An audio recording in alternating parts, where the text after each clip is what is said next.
bagamat ang dami ko pang gustong i-follow up sa presentation ni Chair Garcia kanina, dahil nandito na tayo sa tanong na bakit itong anti-political dynasty. Yes, let us ask Attorney Chris Monsod, isa sa mga framers ng Constitution. Bakit ba inilagay itong anti-dynasty provision sa Constitution? Ano ba yung importansya nun? Ano ba yung layunin nun? Yes, thank you very much, Your Honor.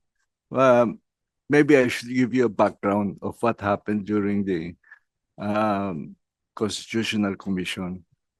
Why political dynasty? Why we left it to Congress to define political dynasty, for example. And lately, the question of marriage. You can always put common law marriage to include that. But anyway.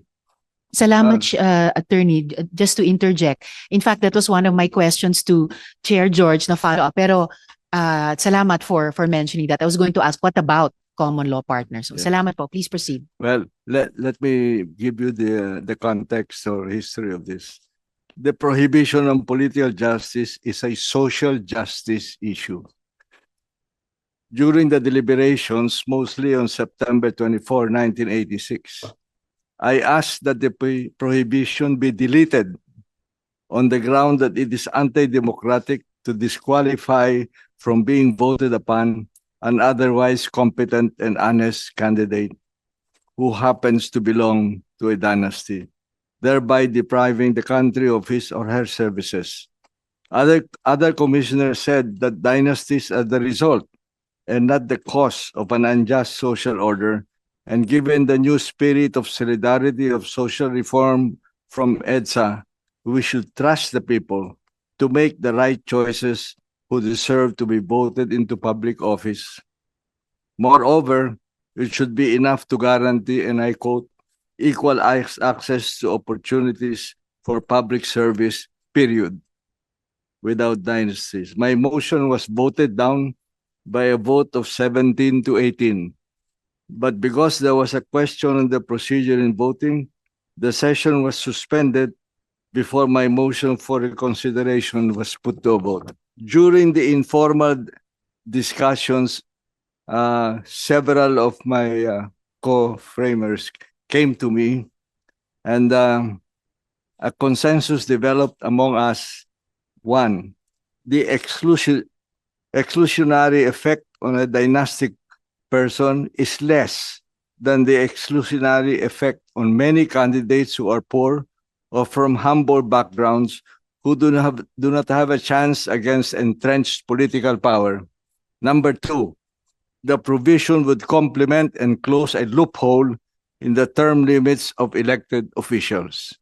Number three, the call for a new social order based on social justice in the Constitution we were writing cannot be fulfilled without affirmative action mandated by the Constitution itself. The 1987 Constitution is a major departure from the 1973 and 1935 Constitution that focused more on the protection of civil and political rights. Under the 1987 Constitution, social and economic rights were equal to, and in some cases, more important than civil and political rights, such as the Bill of Rights.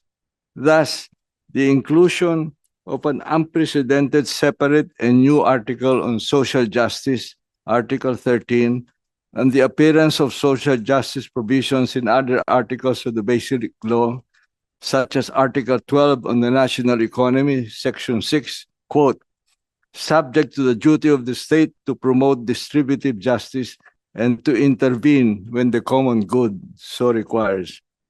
It became clear to me that the benefits to the country of the prohibition far outweighed as its cost. I withdrew my motion for reconsideration and voted for the final version that now appears in the Constitution. It was clear from our deliberations that what was going to be prohibited were both successive and simultaneous occupation of public office, principally in local government, plus the district congressional seat, also party list, which is a national office but voted upon by total local constituency. The problem being addressed was monopoly power and warlord control of provinces and cities. The inclusion of national office was left to the Congress, as well as to right to define the meaning of dynasty. However, given the growth and growing power of dynasties in a feudalistic system, I recommend that national office be included in the prohibition. The question often asked, why did we leave the legislation as well as the definition of dynasty to Congress? The answer was that the Commission thought that by including that mandate in the Declaration of Principles and State Policies, surely the Congress would enact an implementing law, and the extent and gravity of the problem may change over time. Today, it may extend beyond the fourth degree. In later years, after we have gained political maturity, the problem may be limited to 3 degrees or 2 degrees or only 1 degree, father and son, husband and wife. And it's only the Congress which can calibrate with timely legislation the prohibitions according to the needs of the times. As it turned out, the EDSA moment in our country quickly dissipated and self-interest quickly returned. No implementing legislation has been passed in 38 years. And to aggravate the situation, even well-meaning attempts to pass one are being watered down to meaningless levels and are ultimately abandoned.